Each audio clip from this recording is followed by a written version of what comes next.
Hello everyone, अस्सलाम वालेकुम। Welcome back to my channel. उम्मीद है आप सब ठीक ठाक होंगे, खुशबाश होंगे। आज मैं आपसे शेयर करने जा रही हूँ अपनी डेली रूटीन। और नमाज कुरान के बाद सबसे पहले मैंने कर्टन पीछे करके अपनी विंडो खोलनी होती है और अपना बाहर ग्रीन एरिया देखना होता है। फिर मैं निकल जाती हूँ वॉक करने। वॉक 30 to 40 मिनट में करती हूँ।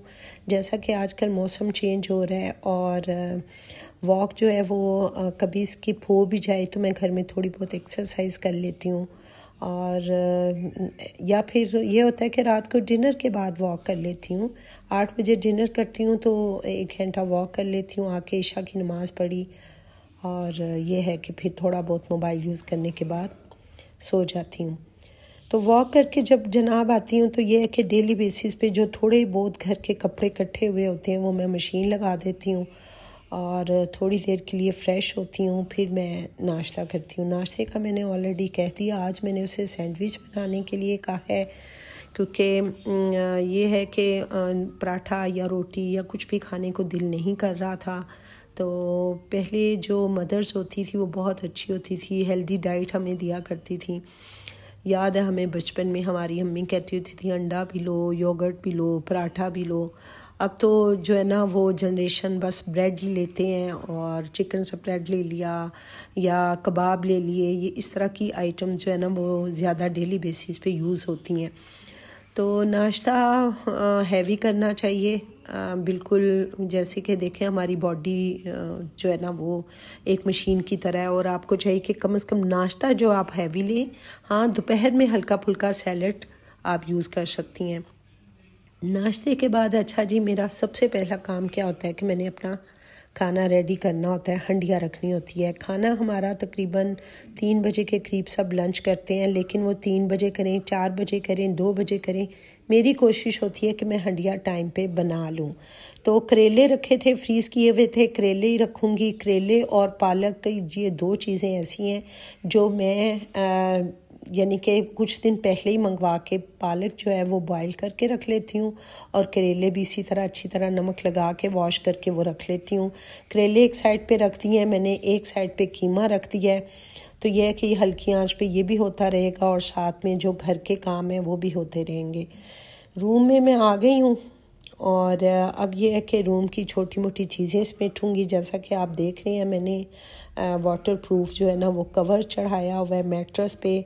इससे ये बड़ा फ़ायदा होता है कि अगर बच्चे बैठते भी हैं तो ये जनाब पानी गिर भी जाए तो कोई ऐसा मसला नहीं होता। ऊपर की बेडशीट चेंज कर देती हूँ तो नीचे से मैट्रेस जो है वो सेफ़ रहता है।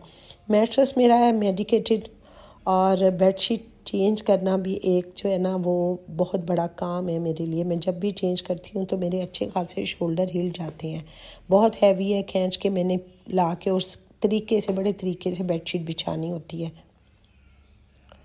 तो बस ये है कि आप देख रहे होंगे, नोटिस कर रहे होंगे कि मेरा गला बहुत ख़राब है क्योंकि ये वीडियो मैंने 4-5 दिन पहले बनाई थी, लेकिन अब मैं अपलोड कर रही हूँ। उसकी रीज़न यही है कि मुझे 4 दिन बहुत तेज़ बुखार आया है, गला अभी भी मेरा ख़राब है।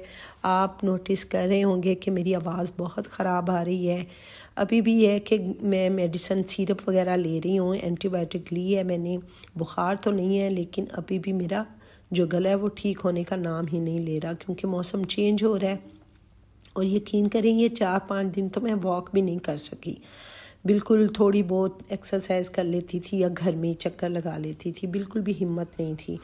तो मैंने कपड़े की चीज़ें वगैरह समेट ली हैं और अब मैं एक नज़र लगाऊंगी जाके किचन में। अनियन मैंने बना लिया था पहले ही, इसकी वीडियो नहीं मैंने बनाई थी और बस कीमे की बुनाई करूँगी, साथ साथ जो है वो अनियन जो है वो ब्राउन करूँगी।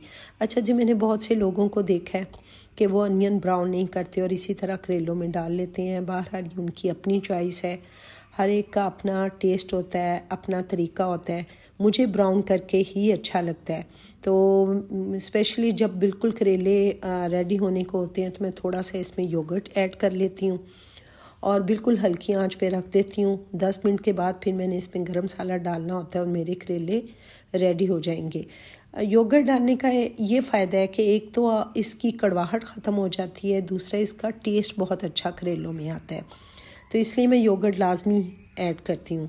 तो रूम में अब डस्टिंग की है, डस्टिंग करूँगी। फिर मैंने इसके बाद अपना सैलेड भी रेडी करना है। इसी दौरान मैंने ज़ोहर की नमाज़ पढ़ लेनी है। और फिर ज़ोहर की नमाज़ पढ़ने के बाद तकरीबन मैं 2-2:30 बजे के करीब फिर मैं बैठ के सुकून से अपने जो है ना टीवी रूम में मैं सैलेड यूज़ करती हूँ। तो डस्टिंग भी हो गई, कमरा भी सेट हो गया, स्वीपर आएगा वो खुद ही सफाई कर लेगा। तो मैं अब करूँगी सैलेड की कटिंग। सैलेड जो है वो हमारी बॉडी के लिए बहुत ज़बरदस्त है। एक तो ये आपका वेट रिड्यूस करता है। इसमें कैरेट है, गुआवा है, बीटरूट है, कुकम्बर है, कैबिज है और एप्पल है। और इसमें मैंने एक आधा और फ्रूट था वो भी ऐड किया है। ये सारी चीज़ें ऐड करके आप इसको कम से कम 1 घंटा रखें। अगर आपने उसी वक्त खाना है तो आप इसमें लेमन और केचप वगैरह ऐड कर सकते हैं, लेकिन मैंने इसलिए नहीं ऐड किया क्योंकि मेरा ऑलरेडी गला ठीक नहीं हो रहा, तो मैंने फिर इसमें लेमन ऐड नहीं किया। लेकिन इसको मैंने कट करके आधा घंटा फ्रिज में रख दिया था, हल्का सा नमक और काली मिर्च ऐड करके। फिर मैंने इसको तकरीबन ज़ोहर की नमाज़ पढ़ने के बाद मैंने फिर इसको बैठ के खाया, क्योंकि मैंने रोटी नहीं थी खानी। और फिर मैंने ये सुकून से खाया। और सैलेड तो मैं बहुत सुकून से खाती हूँ। टीवी लगा के आप देख रहे होंगे कि बच्चों ने क्या हाल किया। ये मेरी छोटी बेटी का वो भी पड़ा हुआ है, जिसे कहते हैं स्लाइड। और अब मैं रात में करेले खाऊँगी मज़े लेके, करेले साथ योगर्ट।